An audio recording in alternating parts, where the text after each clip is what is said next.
All gym owners have been there. You have signed up a client for 1 year, they've made a big commitment to themselves, to their fitness, and to your gym, and then after a few months, they change their mind. They want out. So what do? Do you hold the line and risk making them mad and having them badmouth your business in the community? Do you let them go? Do you have your business accept that somebody made a commitment and was getting maybe a better rate for their services, and now they're not even finishing the agreement? Today, we're gonna cover how to think about this and how to handle it when it inevitably happens to you. My name is Mark Fisher from Business for Unicorns, and if you like today's content and you're not following us already on Instagram, well, you're gonna wanna go ahead and do that. So you can go ahead, click the link in the description box below to give us a follow, and you'll get even more Business for Unicorns in your life, where you'll get, of note, a number of snippets of these YouTube videos, the Business for Unicorns podcast, and you'll just have us show up in your Instagram feed, dropping you fitness business knowledge. Give us a follow today. Let's start by acknowledging here that more and more gyms are moving away from a 1-year commitment. And frankly, I think this makes a lot of sense. More and more, we are seeing the baseline established by tech companies like Netflix and Amazon. A lot of businesses are no longer asking for people to make any kind of ongoing commitment, right? You just cancel at any time. And I'll say two things. I'll say, one, I do still like a 1-year agreement, and obviously we're gonna talk in a moment about how to handle if somebody wants out. But I will say this, I also do like a cancel at any time, and I think it is in your best interest in most situations to have a cancel at any time option. You just want to charge the appropriate premium for it. I do still like the 1-year commitment, both for their fitness goals, frankly, because I want them really making a commitment, and also, of course, for your business and receivables base. But this does mean you're going to have some percentage of people looking to get out of their agreement. I'm talking about someone that has been training for a couple months. Maybe they didn't show up for a little while. Maybe reached out, maybe didn't. But now they're saying, let's say 6 months into their membership, they've changed their mind. This just isn't the right time, and they're just not going to be getting in there, and they would like to be let out of their commitment. So for sake of argument, let's also say that you've gone ahead and offered them some sort of freeze or some way to keep your arms around them, with the hopes that perhaps their hypothetical work situation is going to settle down. Well, here's a few things you want to think about. The first thing I want to say is this is always going to be a bit subjective. So the one we're talking about here hypothetically is someone's work gets busy. That's the type of situation where you might be more inclined to be a little bit more strident and hold the line a little bit tighter. On the other hand, if someone is in a situation where they have a close family member, a parent dealing with a major health crisis, and that's taking up a lot of time, that might be a situation where you're going to be less likely to be hardcore about charge them for the rest of their membership. I would also note is sometimes if a freeze is not the move, sometimes a downsell can be an opportunity. Presumably they need help with their fitness, is why they hired you. So you want to try to make this work for them, to give them something to keep them in your loving arms. What we've done at Mark Fisher Fitness is you can downgrade at any time, but it restarts the term. So you're now committing for another 12 months. So that could be a great way to keep someone around a little bit longer. So what is it that we do? Okay, well,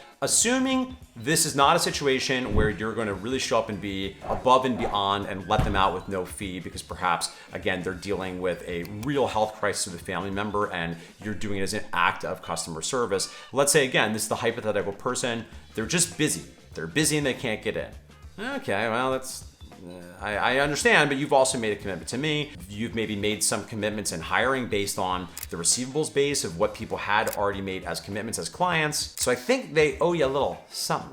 So the two ways I think there's two ways to do this, and they each have inverted pros and cons. One thing you can do is if you have a cancel anytime membership, you can figure out, okay, well, what is the delta or the difference in the cost between the cancel anytime and the 1-year commitment, and then essentially just charge them the difference as if they'd always been doing accounts at any time. So again, let's say this has been 6 months. Let's say it's $200 per month for the 1 year and $250 per month for the cancel at any time. Okay, well that means it's $50 difference per month, $50 times 6, that's $300 that they would owe you as a termination fee. And basically they're just paying you the difference. Now, what I like about this is it's very fair, and I can't imagine anyone giving you any guff and demanding that they still get access to this discount that they got only because they were committing to the year. The downside is it gets a little mathy. If you've got a lot of membership options, well, one, don't have so many membership options. That's number one. And number two, even so, it's still a little bit more confusing and requires some more math for both parties. Your other option, which is what we do at Mark Fisher Fitness, is